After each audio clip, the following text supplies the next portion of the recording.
Next, I'd like to introduce Dr. Fox.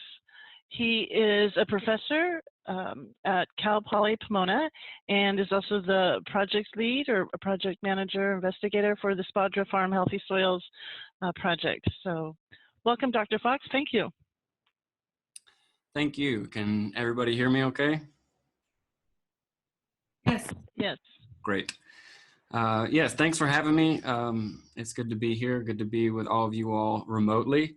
Dr. Phillips, the co-PI on this project, will be joining me shortly. He's the department chair and professor of agribusiness. Real briefly, I thought it would be worthwhile for me to introduce you to Cal Poly Pomona in case you all have not gotten a chance to visit our campus or know about us. We are one of the California state universities, so not part of the University of California system. We're in eastern Los Angeles County, about 40-ish miles away from downtown. We have a 80-year history of teaching agriculture. We take pride in our learn by doing approach. A lot of our classes are done out on our farms or, in our farm store, in our greenhouses. I teach a farmer's market class and we go to 10 different regional farmers markets. And yes, this learn by doing approach has been very challenging to adapt to a virtual online format in light of the pandemic, but we are adapting. A big part, sort of the crown jewel of our Learn by Doing approach at the College of Agriculture, at the Huntley College of Agriculture, is Spadra Farm. This is roughly 150 acres just south of campus, still in Los Angeles County. I teach a lot of my classes out there. We have row vegetable production, citrus, forage crops, a number of research projects, everything from research projects on drone technology to organic varietal trials, and then this healthy soils project. So in the next 20-ish minutes or so, I'm going to talk to you a little bit about what we've been doing with our healthy soils project. And then update you on sort of what we've learned so far. I'm going to hand the microphone over to Dr. Phillips to talk about the economic analysis we've been doing on this project and to talk a little bit about the cost benefits. At the very end, I'm going to spend just 30 seconds talking to you all about a separate, different healthy soils project. And then we'll wrap up, and if there's time for questions, I'd be happy to take those. So again, this is at Spadra Farm. One of our fields, the first field when you first enter, we are transitioning to certified organic production. On top of that, we are looking at building healthy soil in this field. And so what are we doing to build that healthy soil? Of that 9 acres, about 6 of those acres are dedicated to this project. And then we're dividing that up into cover crop treatment, compost application treatment, and then a control or a check where we're not doing anything. It's worthwhile to point out that this is not a replicated study, and so the conclusions here, we'll have to kind of keep that in mind. So specifically, what cover crop we're planting rye in the wintertime at about 100 pounds per acre. According to the CDFA carbon calculator, that sequesters about 500 pounds of carbon into the soil. And then on 2 acres, we're applying about 8 tons per acre of compost, and that's a high carbon compost. And according to that calculator, that's sequestering about 20,000 pounds of carbon. So again, just for those of you all that are not familiar with the CDFA Healthy Soils Program, this is what has been funding this project. for growers out there interested in some of these practices, I'd highly recommend you look into this program, the Healthy Soils Incentive Program. They can really help with cost share of some of these practices. So what specifically has been going on in this field? Again, we're doing this Healthy Soils project at the same time that we're transitioning this field to organic. So starting in about 2015, the entire field was planted in organically managed alfalfa. Around fall, winter, fall of 2018, winter of 2019, we killed that alfalfa and started going into essentially getting ready for annual vegetable production and starting off with these healthy soil practices. So again, the rye cover crop, the compost, and then comparing that to untreated control. And then starting late summer, around August of 2019, Orange County Produce, collaborator on this project, planted, managed, and harvested an organic green bean crop on this field. And so you'll be seeing the yield results of that later on during this talk. So what have we learned so far from adopting these healthy soil practices? There are costs associated with these practices that Dr. Phillips will be talking about. When you're planting a cover crop, you have to think about seed cost, irrigation cost, etc. One thing that we noticed though was during the fallow period, before we were planting the green beans, right? So during the winter, the check, the control, and the compost area had a lot of weed problems. And in organic agriculture, that can be particularly problematic. So we were disking that a lot, having to manage that a lot and really stay on top of that.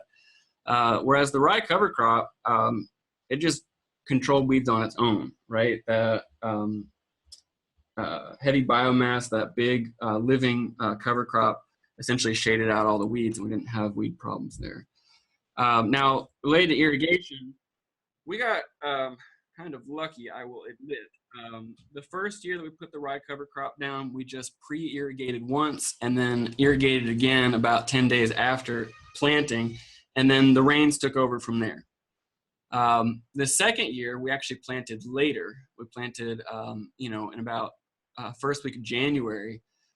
So the soil was already pre-moistened from the rains. And I will admit that, we had a dry January and a dry February, and I was starting to think about getting the irrigation equipment out, but we were saved by, late spring rains in March and April. So, on one hand, we got lucky. On the other hand, it does start kind of alluding to, are there ways that we can plant cover crops? Is there a way that we can time cover crops so that we can take advantage of winter rains and not have to worry so much and spend as much on irrigation? Another thing that we were a little naive to is that the compost is easy to find in our area. There's a lot of certified compost companies around, but it's actually very hard for us to find a way to spread it on the field. Delivery is fine. They'll come and drop it off, but we were looking at, our little manure spreader and like a front end loader, and it was going to take a significant amount of time to try and do that on our own. We did find a contractor though who had, a big giant like Mack truck size spreader that was able to spread it for us, and that really saved us. So that was something that, we didn't really think about ahead of time, but that could be a potential bottleneck for others adopting these practices.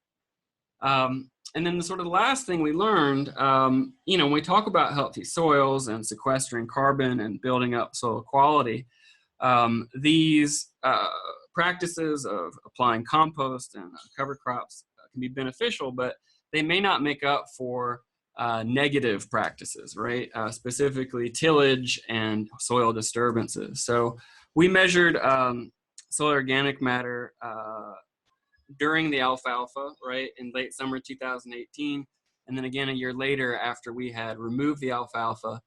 And to remove the alfalfa and get ready for annual production, you know, we moldboard plowed, we disked, we ripped, we leveled. We had a lot of soil disturbance. So it's not totally surprising that we actually lost soil organic carbon. You see here that from 2018 to 2019, there was a loss of soil organic carbon across all three treatments. But what you could also maybe allude from this is that there might have been some buffer from the healthy soils practices. You see that we lost less organic matter in the cover crop and compost treatments, and lost more in the control, the check, where we didn't have the healthy soil practices. So with that, I'll hand the microphone over to Dr. Phillips, and he'll talk about the economic analysis of this.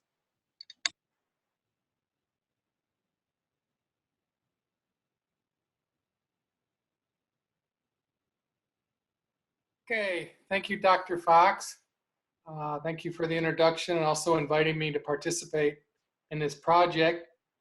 It's certainly an honor to be presenting on this webinar with my distinguished colleagues.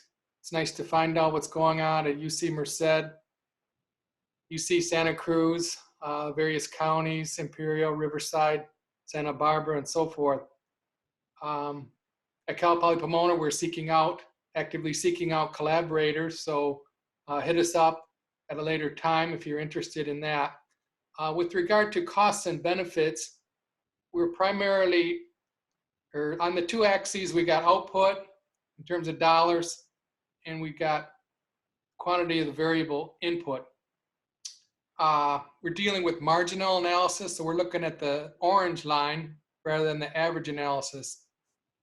The ideal point of adding, or the quantity of variable input would be C star, at which point the economic benefit is equal to the economic cost, the MIC, marginal input cost. You could look at the area between the straight line and the orange curve as your profit, and by going all the way to the right where it intersects, you're extracting the maximum profit out of that.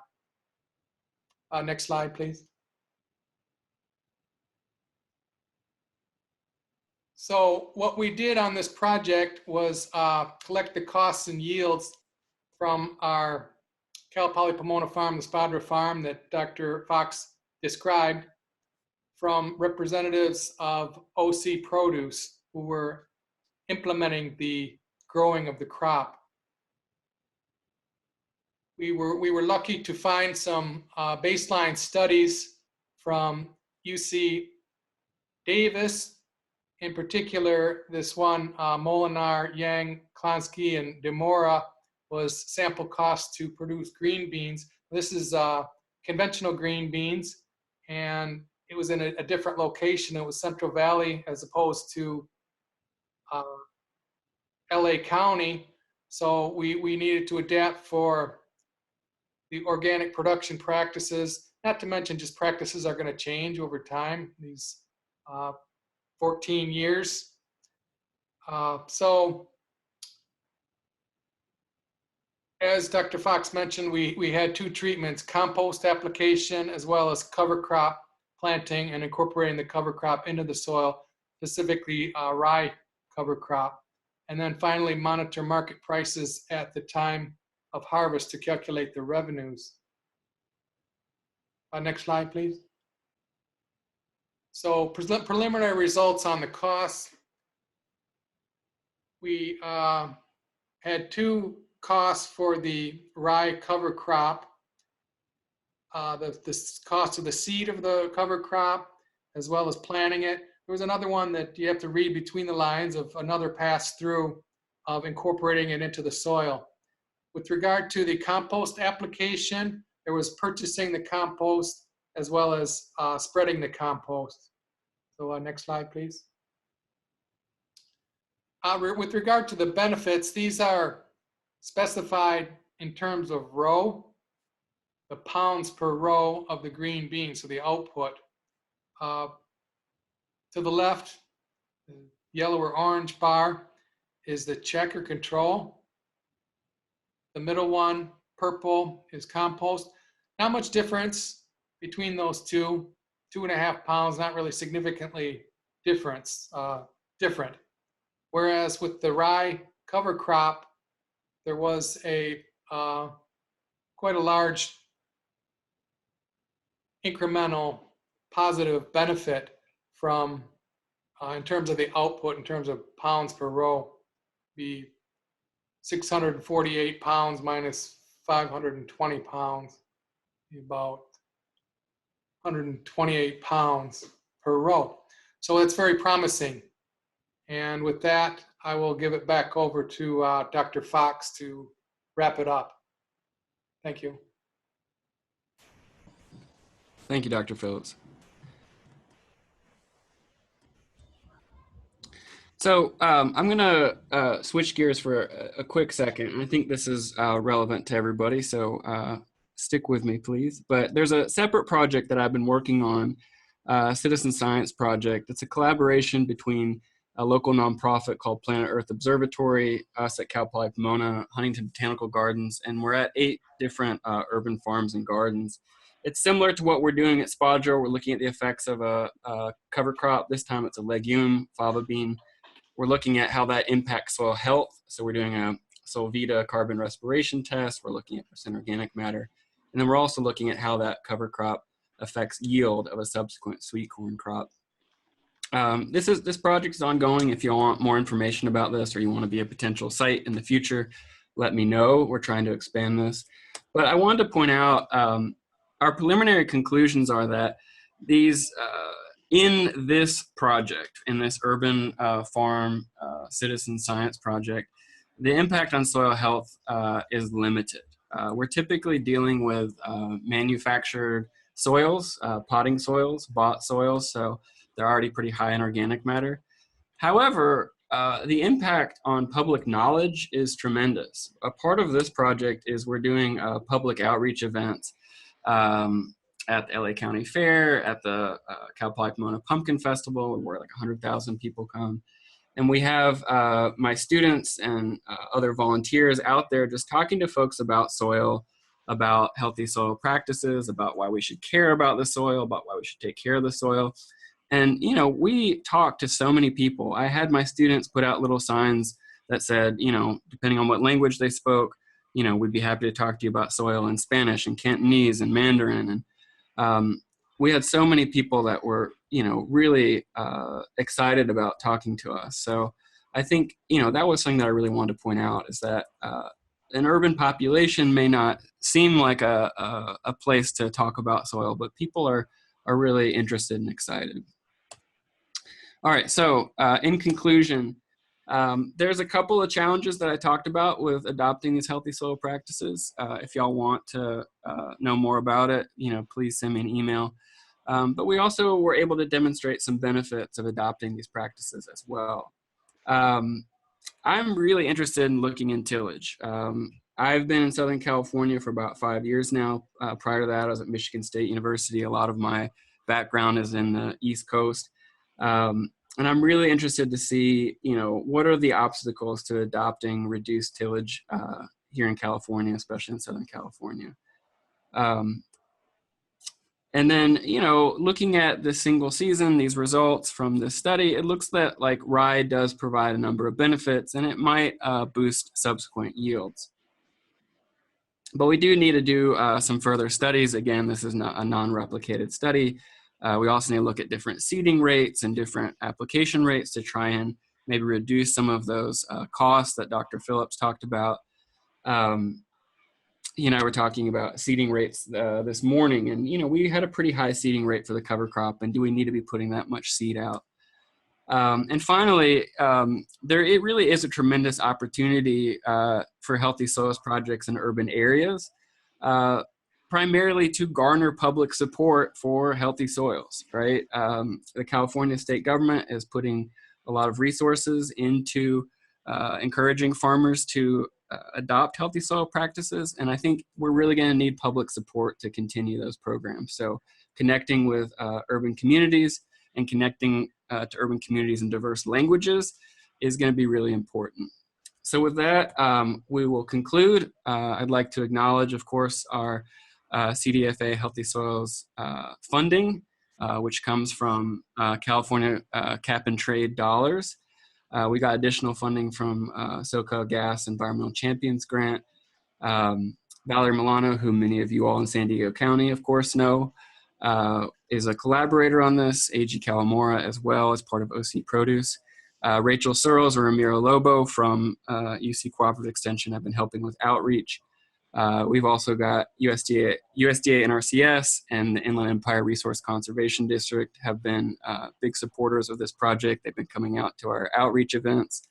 We've had a number of students that this project would not have happened without. So thank you to all the students. In particular, Max Lassiter and James Weeks have presented at our outreach events. And this has been a really great project for students. So thank you all very much for the opportunity to speak at this symposium, and I hope to connect with you all in the future. And as Dr. Phillips said, we are open to collaborations.